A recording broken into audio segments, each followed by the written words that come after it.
આજે આ વિડીયોમાં આપણે ગુરુવારની વાર્તા, ગુરુવારની કથા જે ભગવાન દત્તાત્રેયને સમર્પિત છે તે સાંભળીશું। જો આપને આ વિડીયો પસંદ આવે તો લાઈક, શેર, સબસ્ક્રાઇબ કરી બેલ આઇકોનનું બટન પ્રેસ જરૂર કરજો, જેથી આવનાર નવા વિડીયોની માહિતી આપ સુધી તુરંત પહોંચી જાય। ધન્યવાદ। મિત્રો, ગુરુવારની કથા ભગવાન દત્તાત્રેયને સમર્પિત છે। ભગવાન દત્તાત્રેયની પૂજા આરાધના આ ગુરુવારના દિવસે જે ભક્તો કરે છે, વ્રત કરે છે, ઉપવાસ કરે છે અને પોતાની મનોકામના પૂર્ણ કરે છે, ભગવાન ગુરુદેવ દત્તની આરાધના મનુષ્યને સદબુદ્ધિ પ્રાપ્ત કરાવે છે, જ્ઞાન અર્જિત કરાવે છે તથા જીવનમાં આવેલા ક્લેશ વિકારને પણ દૂર કરે છે।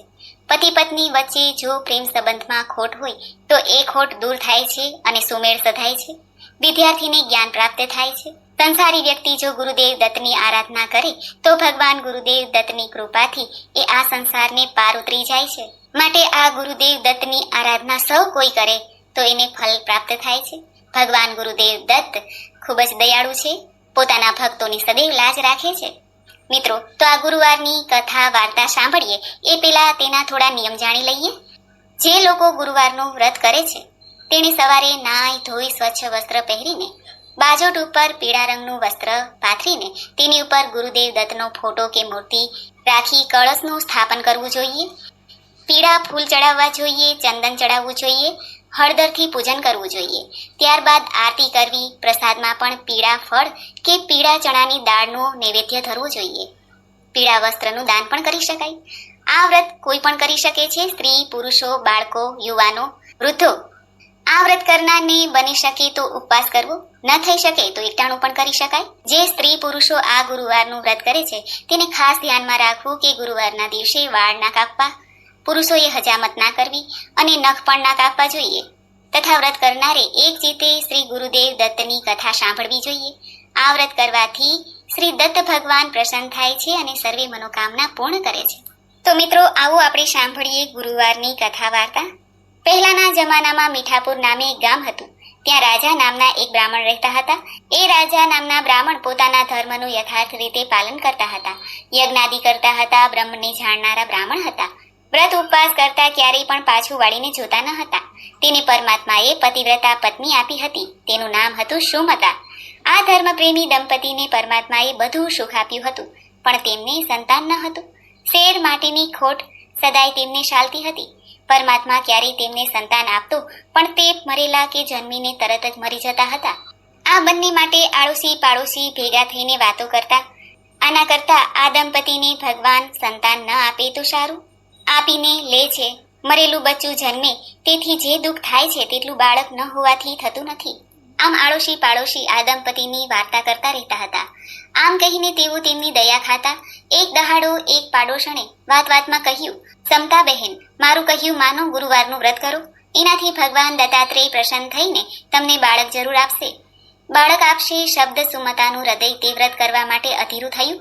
તેણે કહ્યું, બહેન, એ ગુરુવારનું વ્રત કેવી રીતે કરવું? ત્યારે પાડોશણે કહ્યું, બહેન સાંભળો, ગુરુવારનો દિવસ હોય તે દહાડે મહાસતી અનસુયાના પુત્ર દયાધિદેવ દત્તાત્રેયનું પૂજન કરવું, તે દિવસે એકટાણું કરવું અને તેમાંય પીળા રંગની ચણાના લોટની બનાવેલી મીઠાઈ ભગવાન દત્તાત્રેયને ધરાવવી જોઈએ।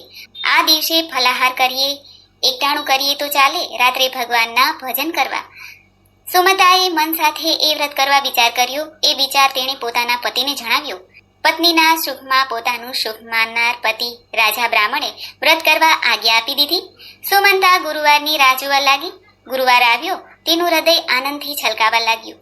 પડોશણે બતાવ્યા પ્રમાણે તેણે ગુરુવાર કર્યો અને તે એક પછી એક ગુરુવાર કરવા માંડ્યો।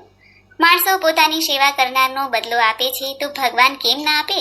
એક દહાડો દત્તાત્રેય પ્રભુ સુમતાને બાણે અલખ નિરંજન કહીને ઊભા રહ્યા। તે સમયે ભગવાને શરીર પર કફની ધારણ કરી હતી, કપાળમાં ભસ્મનું લેપન કર્યું હતું। એ ભસ્મથી કપાળના તેજમાં વધારો થઈ રહ્યો હતો। હાથમાં ત્રિશૂળ ડમરૂ હતા, ગળામાં કાનમાં રુદ્રાક્ષના આભૂષણ હતા, માથામાં મોટી જટા હતી। ભગવાનના મુખેથી બોલાયેલા અલખ શબ્દ સાંભળતા સુમતા દોડીને બહાર આવી માથું નમાવ્યું। ત્યારે તેના બધા અવયવો હસી રહ્યા હતા, અંગમાં રોમાંચ થઈ રહ્યો હતો। સાધુ વેશ ધારણ કરેલા ભગવાન દત્તાત્રેયે આ સુમતાને કહ્યું, હે સતી, ભિક્ષા આપો। ત્યારે સુમતાએ ભગવાનને ભિક્ષા આપી। ભિક્ષા લઈ ઈચ્છામાં આવે તે મારી પાસે તમે માંગો એવું ભગવાને કહ્યું। ત્યારે સુમતાએ કહ્યું, શું માંગુ ભગવાન?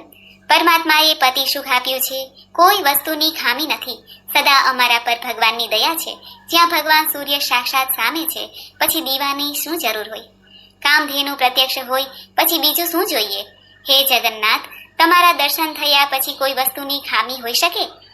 ભગવાન દત્તાત્રેય આ સાંભળીને બોલ્યા, જે કાંઈ માંગવું હોય તે માંગ. ત્યારે સુમતા બોલી, હે ભગવાન, તમારો જ્યારે આગ્રહ જ છે તો હે પ્રભુ, મારે ત્યાં આપ જન્મ લ્યો એટલું માંગુ છું. સુમતાના વચનોથી પ્રસન્ન થયેલા ભગવાને તથાસ્તુ કહ્યું અને અદ્રશ્ય થઈ ગયા.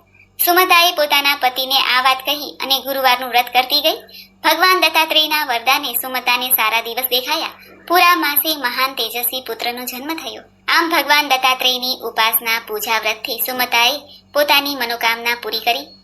હે ભગવાન દત્તાત્રેય, જેવી રીતે તમે સુમતાના મનની ઈચ્છા પૂરી કરી, તેમ આ ગુરુવાર વ્રત કરનાર, કથા સાંભળનારની મનની ઈચ્છા પૂરી કરજો. ભગવાન દત્તાત્રેયની જય થાવ. તો મિત્રો, આપણે સાંભળી ભગવાન દત્તાત્રેયની ગુરુવારની વ્રત કથા. જો આપને આ વિડીયો પસંદ આવે તો લાઈક, શેર, સબસ્ક્રાઇબ કરવાનું ભૂલતા નહીં. મિત્રો, ભગવાન દત્તાત્રેયનું વ્રત પૂજન આદિ ત્રિદેવોને સમર્પિત છે. ગુરુર બ્રહ્મા ગુરુર વિષ્ણુ ગુરુર્દેવો મહેશ્વર, ગુરુ સાક્ષાત પરબ્રહ્મ, તસ્મૈ શ્રી ગુરુવે નમઃ. ભગવાન ત્રિદેવની આરાધના એ જ દત્તાત્રેયની આરાધના છે. ભગવાન દત્તાત્રેય આપણા સૌ ઉપર કૃપા બનાવી રાખે. આદૌ બ્રહ્મા મધ્યે વિષ્ણુર અંતે દેવો સદાશિવઃ. મૂર્તિત્રય સ્વરૂપાય દત્તાત્રેય નમો અસ્તુતે. અવધૂત સદાનંદ પરબ્રહ્મ સ્વરૂપિણે વિદેહ દેહરૂપાય દત્તાત્રેય નમોસ્તુતે. સત્યરૂપ સદાચાર સત્ય ધર્મ પરાયણ સત્ય આશ્રય પરોક્ષાય દત્તાત્રેય નમસ્તુતે. જટાધરમ પાંડુરંગ સુલહસ્તમ કૃપાનિધિમ સર્વરોગહરમ દેવમ દત્તાત્રેયમ અહમ ભજે. જગત ઉત્પત્તિ કર્ત્રે ચ સ્થિતિ સંહાર હેતવે ભવપાશ વિમુક્તાય દત્તાત્રેય નમો અસ્તુતે. જરા જન્મ વિનાશાય દેહ શુદ્ધિ કરાય ચ દિગંબર દયામૂર્તિ દત્તાત્રેય નમસ્તુતે. મિત્રો, મને આશા છે કે આપને આ વિડીયો જરૂર પસંદ આવ્યો હશે. મને સાંભળવા માટે ધન્યવાદ. આપ